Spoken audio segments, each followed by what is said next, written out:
Heat పెరుగుతుంది. BRS నేత Tatikonda Rajaiah MLA Kadiyam Srihari మధ్య డైలాగ్ వార్ నడుస్తుంది.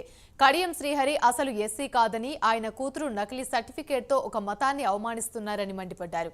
కడియం శ్రీహరికి DNA పరీక్షలు చేస్తే అసలు విషయం బయటపడుతుందని సవాల్ విసిరారు. బీఆర్ఎస్ గుర్తుపైన గెలిచిన కడియంకు దమ్ముంటే రాజీనామా చేసి ఎన్నికలకు రావాలన్నారు. గన్పూర్లో ఈసారి ఎప్పుడు ఎన్నికలొచ్చినా తన సత్తా కడియంకు చూపిస్తానన్నారు. రాజయ్య వ్యాఖ్యలకు కడియం శ్రీహరి కౌంటర్ ఇచ్చారు. తాను 30 ఏళ్లుగా గన్పూర్లో ఉంటున్నానని, తన గురించి ప్రజలకు తెలుసన్నారు. దమ్ముంటే ప్రజలకు ఏం చేస్తారో చెప్పి ఓట్లు అడగాలని, ఇంకా ఎంతకాలం బద్నాం రాజకీయాలు చేస్తారని ప్రశ్నించారు. తన అహంకారపు మాటలే ఈ స్థితికి తీసుకొచ్చాయని మండిపడ్డారు. ఎవరు మీసం తిప్పినా తొడలు కొట్టినా కడియంను ఎదుర్కోలేరని, రాబోయే ఎన్నికల్లో ప్రజలే వారికి సరైన గుణపాఠం చెప్తారన్నారు. అయ్యే నకిలీరా బాబట్టే బిడ్డే నకిలీ నకిలీ నకిలీ అన్ని నకిలీ. ఆమె కులంతో పాటు మతాన్ని కూడా అగౌరవపరుస్తా ఉంది. ఇవాళ ఎందుకు ఎక్కలేస్తున్నారంటే కడియం అంటే కడియంకి తగిన మిన్నడు రాజన్నని చూస్తున్నారు, ఎదురు చూస్తా ఉన్నారు. సవాల్ చేస్తున్నా, నీకు దమ్ము ధైర్యం సిగ్గు శరం ఉండేది ఉంటే బీఆర్ఎస్ పార్టీ నుండి గెలిచిన ఎమ్మెల్యే పదవికి రాజీనామా చేయి. చూసుకుందాం రా వస్తావా? ఏదో సుప్రీంకోర్టు గురించి కాదు మాట్లాడేది.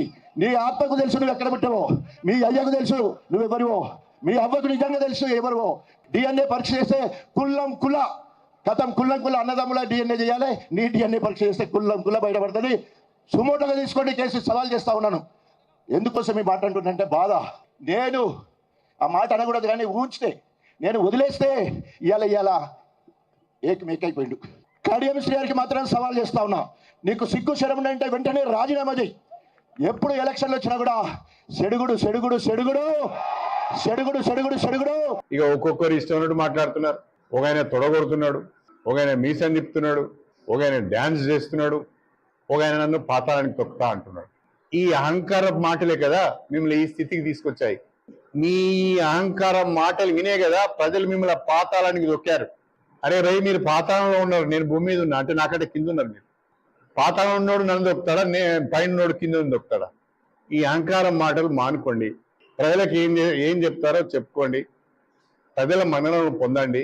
అభివృద్ధి గురించి మాట్లాడండి, ప్రజా సమస్యల గురించి మాట్లాడండి. ప్రజల మన్ననలను పొంది ఓట్లు సంపాదించే ప్రయత్నం చేయండి.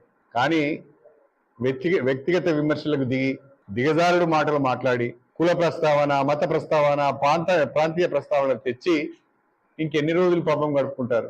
30 ఏళ్ళ నుంచి నేను గన్పూర్లో ఉన్నా, 50 ఏళ్ళ నుంచి ఎస్సీగా నా సర్టిఫికెట్ను వాడుకుంటున్నా. ఈరోజు ఒకడు అంటాడు గన్పూర్ కాదని, ఈరోజు ఒకడు అంటాడు నేను ఎస్సీ కాదని. ఇంతకంటే దివానా ముచ్చట్లు ఇంకేమైనా ఉన్నాయా? ఇంతకంటే చౌకబారు మాటలు ఇంకేమైనా ఉంటాయా?